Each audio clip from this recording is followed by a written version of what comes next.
It takes people on average around 7 attempts to leave their abuser. One of your most dangerous moments after living with an abuser is the day that you leave. Yeah. 1 in 6 men experience domestic abuse and 1 in 4 women. 140 women and girls every day all over the world lose their life to domestic abuse or homicide. The person that's experiencing domestic abuse will not tell the secrets of what that abuser's doing to them because they know the consequences if they do that. Somebody that's been in a relationship where they've been abused or controlled, when their partner is gaslighting them, they go through a series of emotions that means that they don't know who they are anymore. If there is a little thing in your head that thinks, that should not be happening to me, that's not right, and I would not treat my person that I love the way that he or she's just treated me, stick to your guns. We are walking up Scafell, England's highest mountain, so Scafell Pike, 6 times. And the reason why we're doing this challenge, we're raising money for domestic abuse.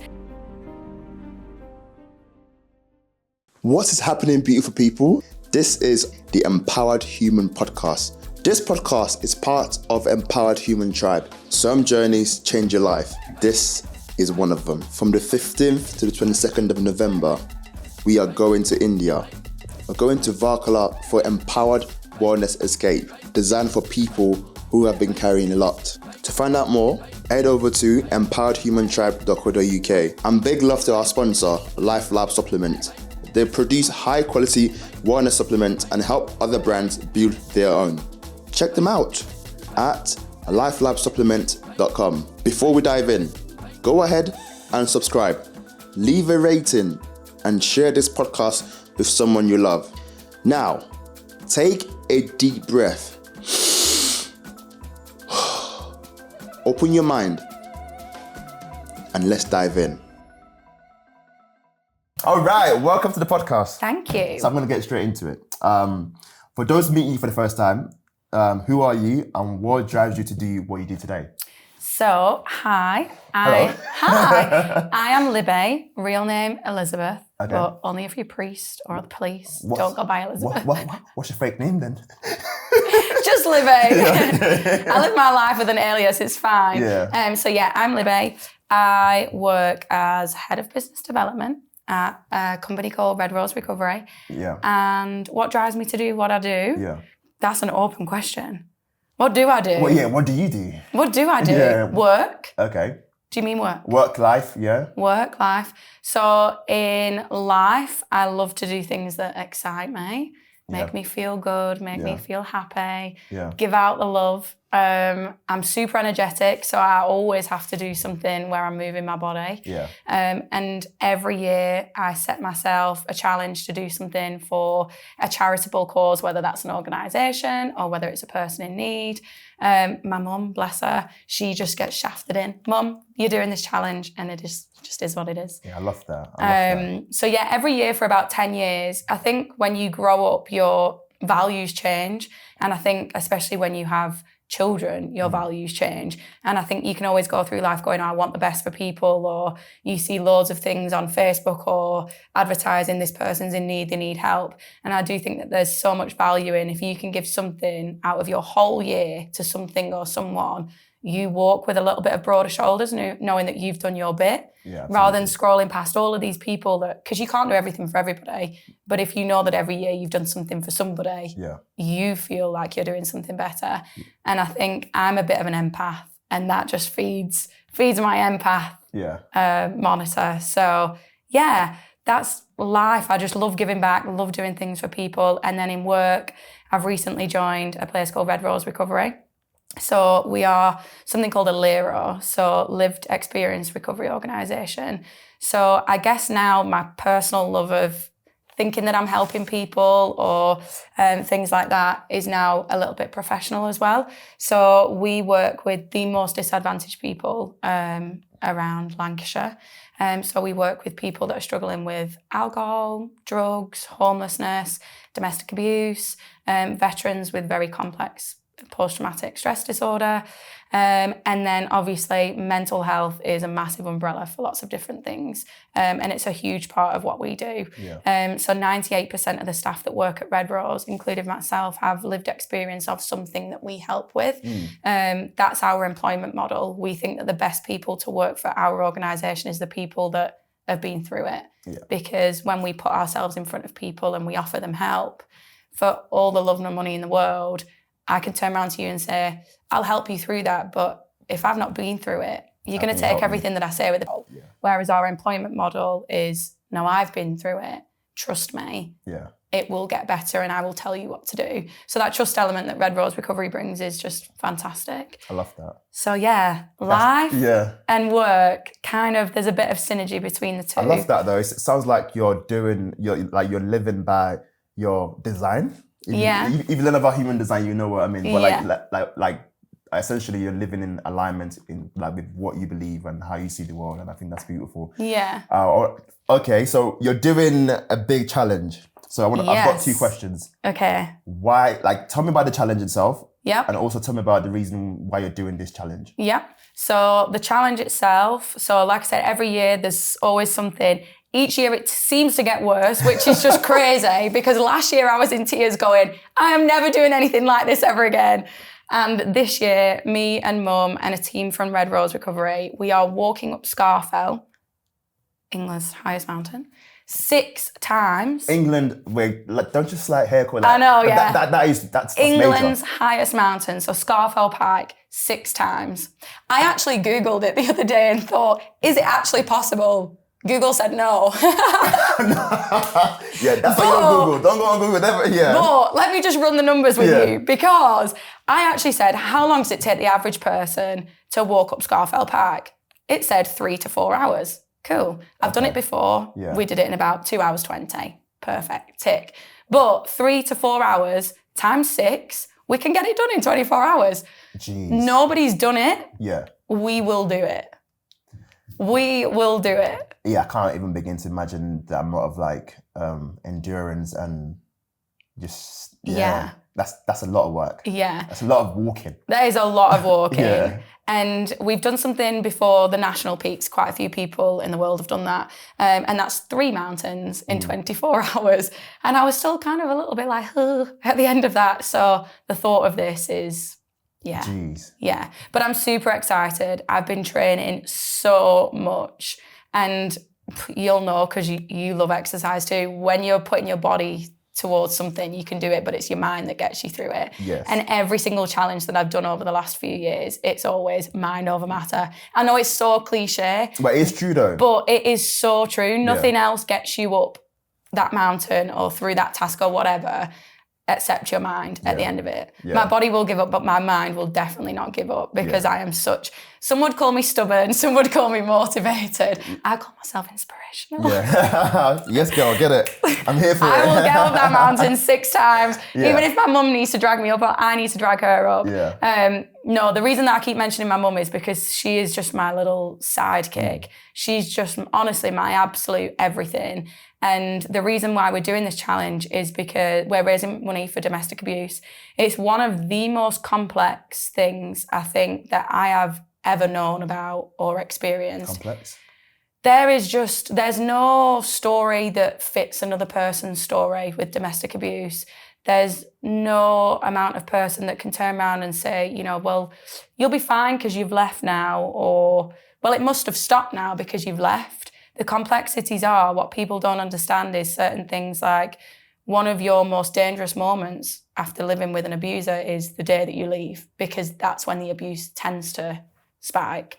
Or when you speak to somebody and they say, oh, tell me, what you're going through, I'll give you some advice. The advice is ring the police. But actually, if you speak to somebody that's either in domestic abuse in that right now, or they've been through it, they will turn around and say, one of the most nerve-wracking moments was ringing the police, because there's something about the work where I work, Red Rose Recovery, and that lived experience part of it. There's something called trauma-informed, and that comes from experiences and knowledge of what that person's going through.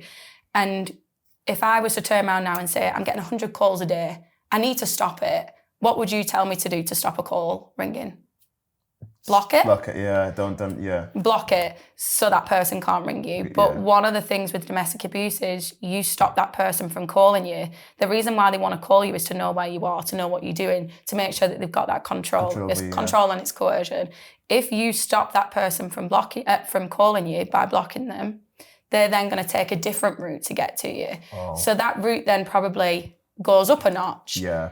And then you're losing control. So there's people that haven't experienced it, thank goodness, because we don't want that. Yeah. We want to stop it. That's what this is about. It's raising awareness and exposure to the complexities of the different kinds of it. Yeah. Because abuse it's not all physical. It's not all handsy. It's, if anything, a lot of it, 90% of it is probably the control element and the coercion and the messages and the following and the harassment and the belittling, the name calling, narcissism, which I think is a term that's branded around so much on social media. Tell me about I hate seeing narcissism on social media. I think maybe that's because there's experiences that I've been involved in or I'm involved in it so much at work that I think people have it as like a throwaway, oh, she's narcissistic or he's narcissistic.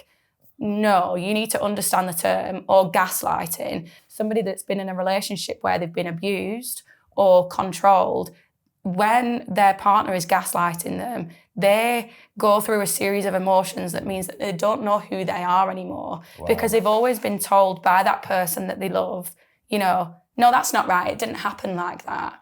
And because they're in control of you, you then start to think, maybe it didn't happen like that. Or maybe I'm the problem. Okay, yeah, I see it, I'm the problem. Because you'll never turn around to that person who's abusing you and say, no. I'm right, you're wrong. No, you would never do that. You would never do that. Yeah. So that gaslighting and narcissism, it chips away at the person that is experiencing it until there's literally nothing left. And you don't know the difference between anything. Yeah. So like if people are telling you, oh, like that's not a right way to live your life, you're like, no, but this is my norm. Yeah. Somebody cheats on you. I'm angry, I'm jealous, I'm hurt, I'm so disappointed, I'm betrayed. Yeah, but it's your fault because you weren't giving me this. That's gaslighting. Yeah. But I mean, that's probably one of the most common explanations of it if you put it into like a cheating scenario. But it's like, I'm cooking a meal for my partner. Why have you done that?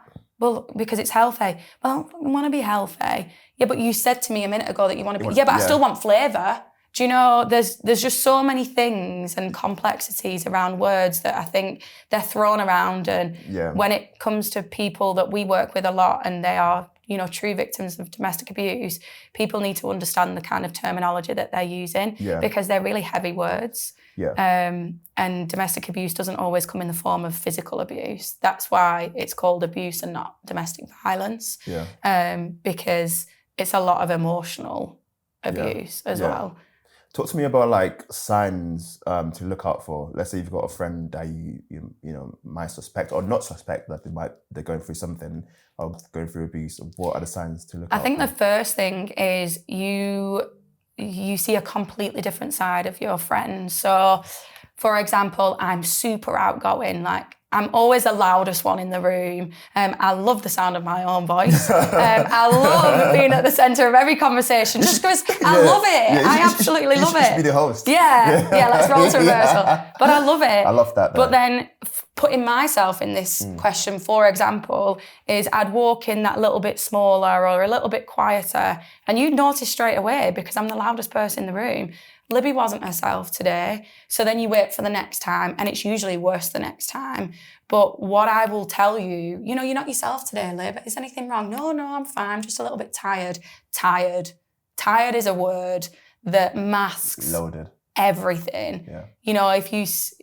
People will cry really easy sometimes when they're dealing with a lot at home. They won't cry in front of the person that's at home doing it, but they'll either do it in the car or take themselves to the bathroom or, the person that's experiencing domestic abuse will not tell the secrets of what that abuser's doing to them because they know the consequences if they do that.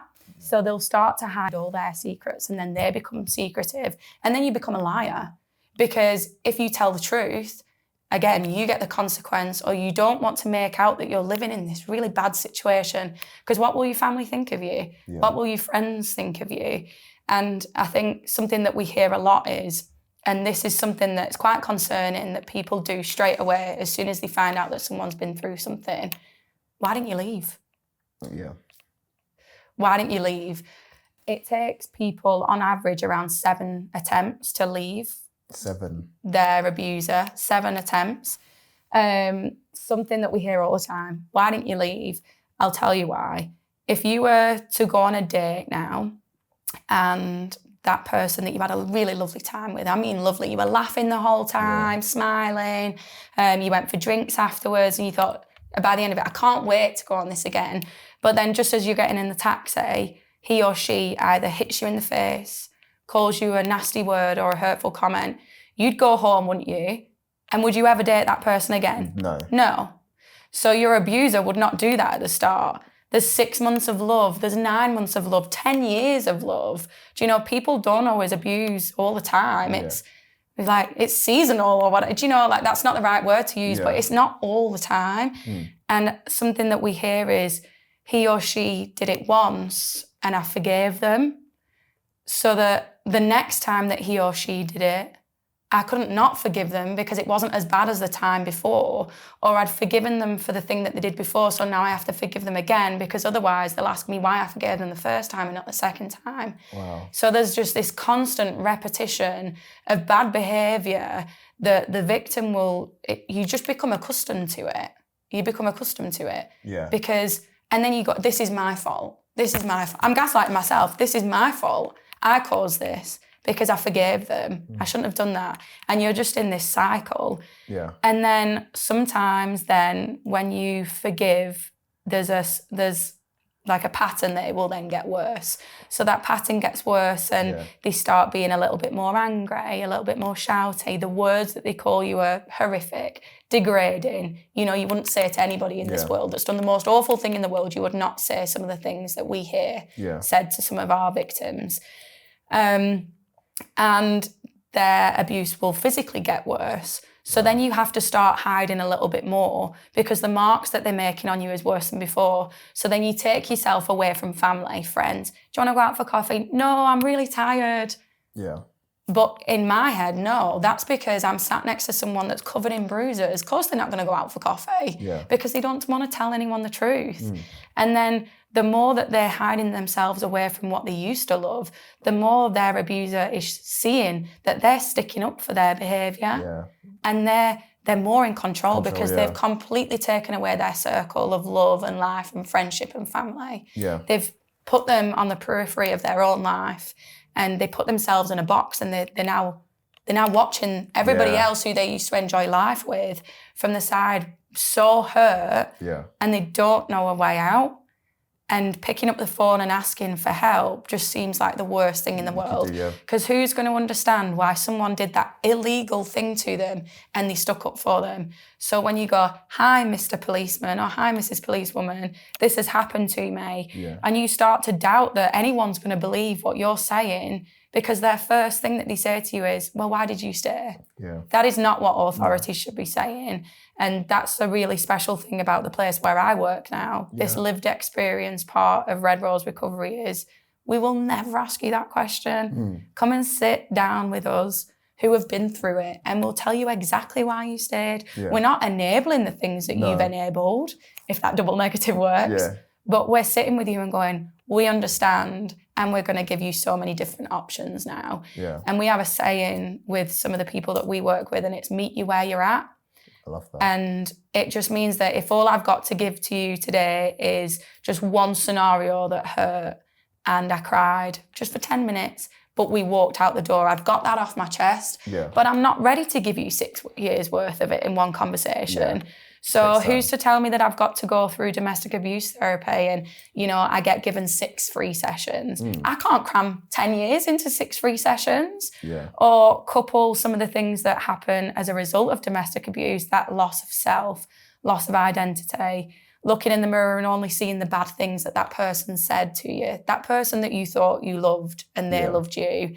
And also there's something that abusers will do, and this is really common, everything that you've told that person that you love with all your heart, because that's what they've been telling you they do. They love you with all your heart.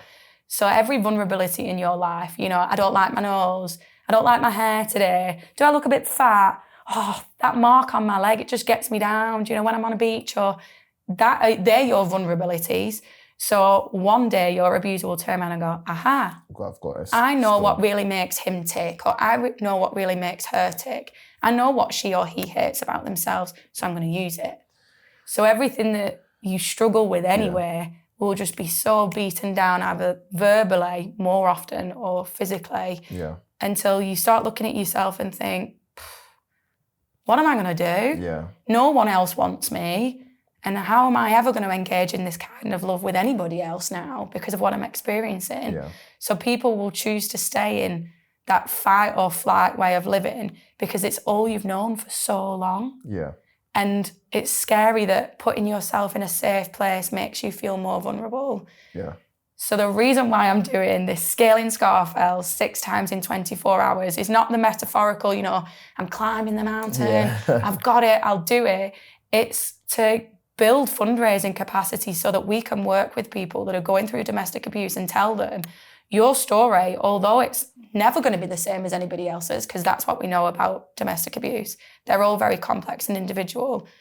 It's so unique to you, and we're going to give you then a unique path to get through that is person-centered towards you. And it's built on lived experience, and we will come at you with an angle of trauma-informed. We will use language that will give you a hug without giving you a hug. Some people that walk through our doors, you can't even come near them anymore because their trust is just completely shattered. Or they've been told to go to an authority that have then, you know, kind of pulled the wool like from under them and gone, oh, we're not going to do this, but then they end up doing. Or they're told, you know, open up, we'll help you. But then they open up and they say something a little bit, oh, we're worried now. It's fine for authorities to be worried because we've got people telling them really bad stories about their version of abuse. But you've asked that person to open up. They've opened up and now there's a consequence. You're asking them to do something that they're not ready to do yet. And that's not okay. It takes time. This is their story. So Scaling Scafell is about a culmination of so many different men and women's story. And domestic abuse is not just intimate partner related, it's family. It happens in family. People sometimes go straight to that, oh, their boyfriend's doing this or their girlfriend's doing that. No, there's family member abuse as well. And that is domestic abuse. Flies everywhere. So it's a complex thing that we don't understand anymore, or we've never understood it. Police need to understand better. LEROs, like our organisation, Red Rose Recovery, we understand it, but we can always do better to understand it. And we're developing the way that we open our service to victims of domestic abuse. And we want to do more, but the capacity of what we can do at the moment is limited because of funding. So that's why we're fundraising. And it's something that, as I've just described, if we open the lid on something that's a lot bigger than you would imagine sitting here, that lid's open and we can never put it back on. 1 in 6 men experience domestic abuse and 1 in 4 women. 140 women and girls every day all over the world lose their life to domestic abuse or homicide. It's that bad that they want to take their life, or it's got that bad that they're allowing somebody to take their life. You know, 1 in 6 men, 1 in 4 women.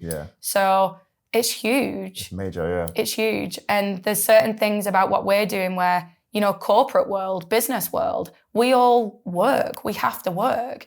But, you know, if you've got an office full of 50 men and women, statistically, you don't know that you're dealing with somebody that might be being hit at home or talked down to or degrading. And when people come into the office and sometimes you notice signs, you ask me what the signs are. We spend all our time at work and sometimes, oh, did you see Shelley today? She was having a write-off day. We can really narrate people's lives on behalf of them. And sometimes I think you just need to take a second and think, statistically, something else might be going on here. And statistically, I've just brought into the fact that it's one of the biggest things that can be happening. That's so powerful. The work you're doing, I think, is amazing. What I want to understand is, let's say, like obviously you were saying the first time the abuse happened, people usually forgive it, and then it happens again, then that threshold gets lower, and you just start to accept it.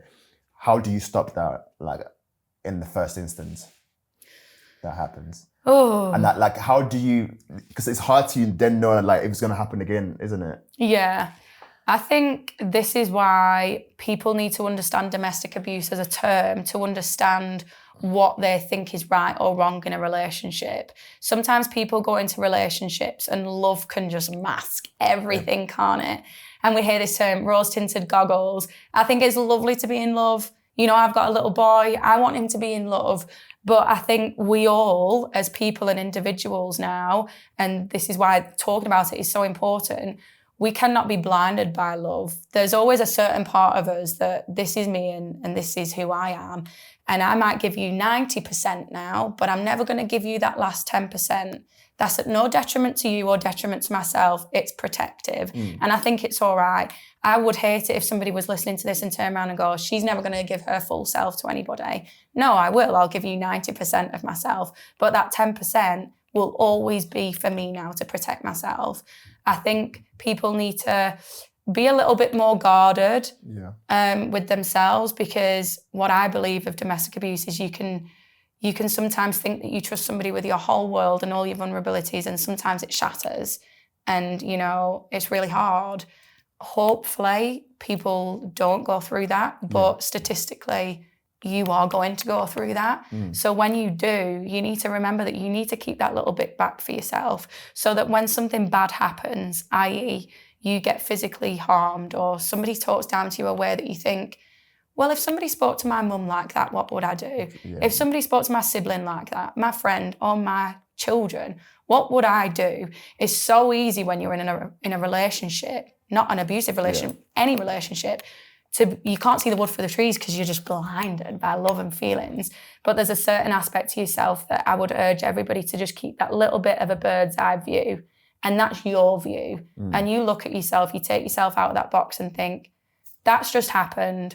Would I forgive that if somebody did that to somebody that I loved? Not me, but I loved. No, you wouldn't.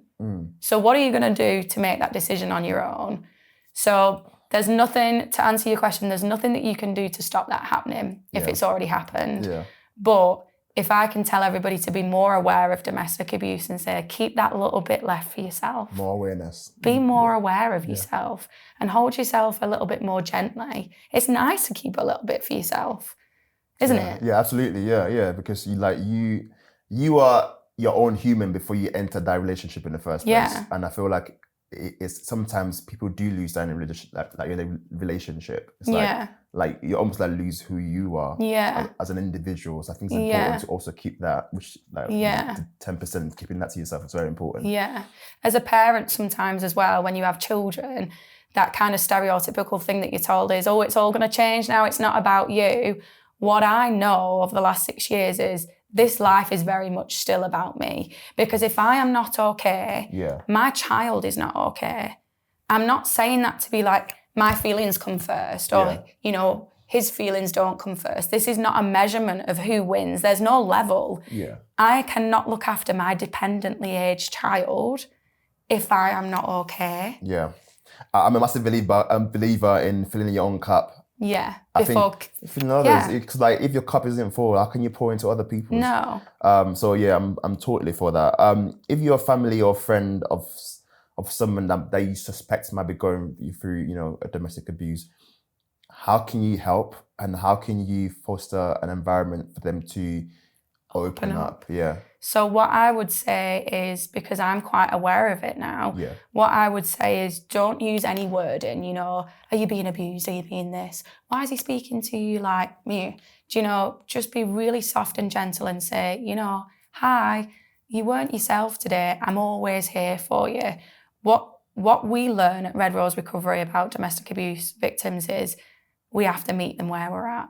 And if I send a text today to somebody who I think is going through something, they will not tell me unless they're ready to tell me.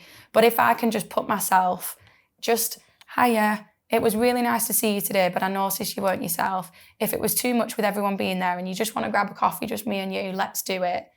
You know, I've noticed something's a bit off, but you're not saying, oh, you weren't yourself, you were upset. You look like you could burst into tears at any moment. Somebody once said to somebody I know, you're dead behind the eyes. And I thought, oh my goodness, you're dead behind the eyes. What an awful thing to say. Yeah. And little do you know, that girl was going through the most atrocious thing in the whole entire world. Let's not approach people like that. When we notice that people are off, let's keep our energy really gentle as well. Yeah. You know, let me help. What's wrong? Do you want to talk about it? No, that's fine. When you're ready to talk about it, let me know. I'm always here. Yeah. And it's that person who cares. It's your repetition. Yeah. The person that's going through it is not going to come back to you. Yeah. They might feel like they're ready, though, to talk to you, but they don't want to make that move. People that have gone through abuse, they lose how to communicate. Yeah, they completely lose it. So it's having people that are willing to keep going back to them, knowing that maybe 1 out of 7 times they'll message back, or today is a good day. Yeah. It's, you know, it's better than yesterday. It's still not great, but we're better today. Yeah. So you might get a response. You just need to keep going with them. Yeah. But what I would never say is, unless, you know, there's a threat to life, you cannot put yourself in a situation where you could be making things worse for them. Got you. If you try and interject certain conversations or put yourself in front of the person that you think might be being abused, you don't know what they're going to say to you to mask the reality. Yeah. And the reality is, when they drive home with their partner, he or she might get the consequences of what you've tried to do to involve yourself. Yeah. So that's what's scary about domestic abuse. Yeah. So speak to people as if you would if they've just fallen over on the road and they've got a little bit of a boo-boo on their knee. Yeah. Oh my goodness, are you all right? Yeah. Are you okay? Can I get you anything to help? That is No, I'm true. all right. I'm absolutely fine. No problem. Yeah, and that's it. Do you need a plaster? No. Yeah, literally. But then tomorrow I might take a plaster. Yeah. It's just, Yeah. you don't know how much they're hurting. I think one thing that I'm wary of doing these days is like giving advice, because like, unless you've gone through what I've gone through, then, you know, I'll take your advice. But I feel like a lot of people are quick to be like, oh, this is what I would do. But actually, no, like, you haven't been through it, so how would you know? Yeah. So like, and I believe that most of the time we all have the answers. Yeah. Deep down. When it comes to, you know, like abuse and stuff, like, do you find that, you know, people try to give advice, or family, friends try to be like, oh yeah, like, this is what I would do? Yeah. 100%. Yeah. Because the people that are going to give you the strongest advice are the people that love you the most. Yeah. Family. Yeah. We all love our family, but sometimes family arguments, it's just chaos, isn't it? But people within your family, they're the first to speak up on your behalf because they're the first to notice. Yeah. But also, when you then become more secretive and you don't tell them, they get stronger in their opinions. They're angry that you're not talking. They're angry that you're not coming to that family event. Why aren't you coming to that family event? Well, why are you letting XYZ person control you? We don't see you anymore. So that person that's going through the abuse is noticing that their behaviour is changing their family. So then they're taking on board all of that stuff in order to keep the abuser happy. So it's just a constant vicious cycle. But really, this is where this bird's eye view comes in. Do you know, if I could tell people and talk to them, keep that 10% to yourself, because you could look at your family's opinions from a bird's eye view, whether you want to take them or not. The essence of what they're saying, even though it might be wrapped up in a few different words, is we love you, we care about you, we notice that you're different. But somebody who's in abuse, if they're being told that they're different, that's really triggering, because they know that they're being different. They know that they're losing themselves. But they're so scared of what the truth might look like to their family.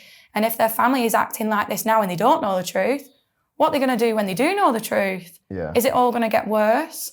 So it's coming with a side of like love and patience and kindness, always. But your family, they're going to be the most, you know, I don't know how to word it. They're gonna really dig and dig and dig and dig for that. And what I would say is your family are there at the start, the beginning, and they're gonna be there after. True. So open up to the ones that are there throughout everything.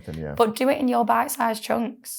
I don't want to talk about it today. Can you ask me tomorrow? And just honouring that. Yeah. Also, as well, obviously, we're talking about the bird's eye view.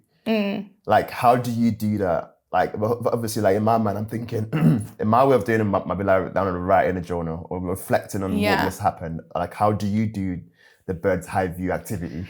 So, yeah. I was once doing some work with somebody. She's called Emma. She's amazing. Yeah. And this technique is actually specifically used in like drug related recovery and alcohol related recovery, or like prison, probation, and things like that. However, what you do is you make yourself your own little journal, and you don't need a therapist to do this. You can do it yourself.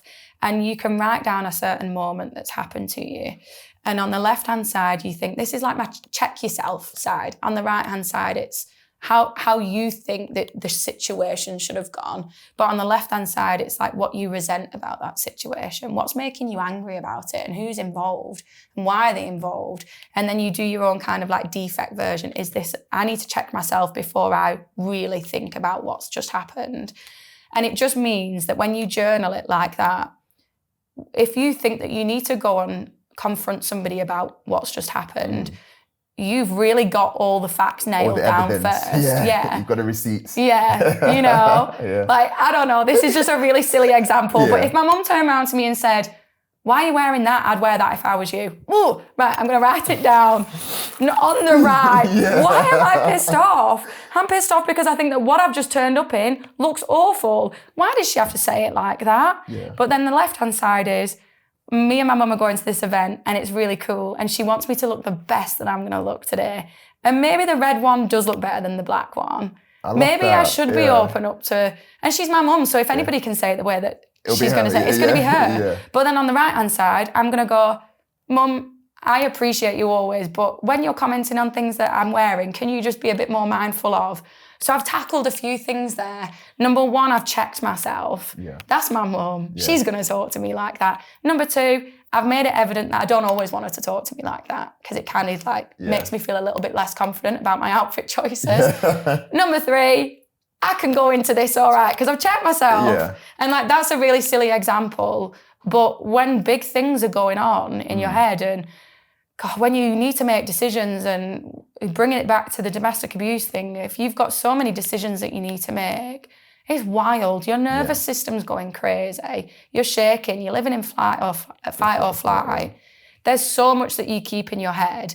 And also, there's a danger to it. You write it down. What if the person that's hurting you sees it? Yeah, that's what I was It's dangerous. Yeah. So I can't give any advice too strongly on this, but the bird's eye view thing, even if you can just mentally do it without journaling it, I have in my bedroom, there's a plant on the windowsill, and there's a little chair and there's a rug, and it's my little, that's my section. Black? Yeah, of course, always, black and white.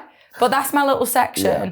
Do you know, if I just feel like everything's just getting a little bit too much, and I just really need to do that bird's eye view of, why am I so stressed about this situation? Why am I getting so upset about it? Why did I know that I had to make this decision 5 days ago, but I'm still not doing it? What is going on here? I will sit next to my windowsill and I'll literally just have a moment to myself, and I'll just do a few options in my head, and I'll literally take myself out and look at myself, who I need to talk to about that decision, or who I need to talk to about why I'm upset, or whatever. And that's my moment of bird's eye view. Unless you take a moment to think about what you need to do. When are you actually thinking about it? No. When you're cooking, cleaning, sorting your children out, at work, driving the car, you're never concentrating on what you fully need to concentrate on. Yeah. So if you dedicate a moment or a space in your time, in your physical home, wherever you live, dedicate a little bit of time to that thing. Yeah. Otherwise, you're never going to remove yourself from the situation, ever. I love that. And then how can people support what you're doing? So it's going to be going all over social media. I will obviously give you the links to it. Of course. They can follow me and the journey on Instagram and Red Rose Recovery. It'll be all over our website. So scaling Scafell 6 times, England's highest mountain, in 24 hours is on the 21st of June. So it's like 2 12 days away. 12 days. 12 days away. So I can't spend too long here because I need to eat some pasta, bread, sugar, cardboarding. So on the 21st of June is the big challenge. So that's when we're hoping to raise a lot of capacity of funds on that challenge. So we'll be wearing t-shirts up Scafell. If anyone wants to come to Scafell, you'll see us. It'll be all on Red Rose Recovery's website. It'll be on my Instagram. And then the week after Scaling Scafell 6 times, we're hosting a ball called Double or Nothing. So I'm hoping that whatever funds we've raised Scaling Scafell, let's call it 10 grand. Yeah. Maybe at the ball we can double it, because there's going to be a few really special moments of that ball, which is a culmination of all the video footage and everything like that that's going to be shown. And we've got raffle prizes and loads of really important people in the room. And I think, you know, we can run up Pendle and we might laugh, cry, sweat, bleed, whatever. You know, that's going to be an exerting challenge, but the facts, the specifics, the statistics of everything, and putting out the knowledge that we as Red Rose Recovery want people to know about domestic abuse will happen at that ball. And thereafter, with the funds that we raise, we're then able to spread a message. We can't do much now when it's all an idea or just, you know, we're halfway up the hill. It's what we raise on those days, on those events, that is going to create a ripple effect. An impact. For anyone that might be going through domestic abuse at the moment, that might be listening to this, if you can give one advice, what would it be? Or a takeaway, what would it be? One takeaway, I think we've learnt by now that I go around the houses 15 times before I give you my answer. Just the one takeaway this time around. Just the one. It's so cliche to say that you're not alone, but you're not alone. You are so not alone. And if there is a little thing in your head that thinks, that should not be happening to me, that's not right, and I would not treat my person that I love the way that he or she's just treated me, stick to your guns. Listen to your gut. Your gut feeling is stronger than anything in the world. Your head and your heart, they're confusing. They don't always work the same, but your gut, black and white, that wrenching feeling, listen to it, because that's what keeps you safe. And do not settle for anything less than what you would give to somebody else. I love because that. That's the start of something that could be bad. That's beautiful. Thank you for all that you do. And I hope you smash this challenge. Thank you. And it's a wrap. Thank you. Smash it. Thank you. And that's it for today's episode. If something resonated with you, please do one thing. Share it. Send it to a friend, post it on your story, or just talk about it with someone you trust. These conversations matter. And please, don't forget to subscribe, rate the show, and download each episode. It helps more people find this space and join our movement. And if you're ready to go deeper, join us at empoweredhumantribe.co.uk and on our socials at Empowered Human Tribe. I'm your host, Adeshina Adeshokon. You are not alone, you are not too late, and you are more powerful than you've ever been told. This is Empowered Human Podcast. Keep on shining. I will see you next time, my friend.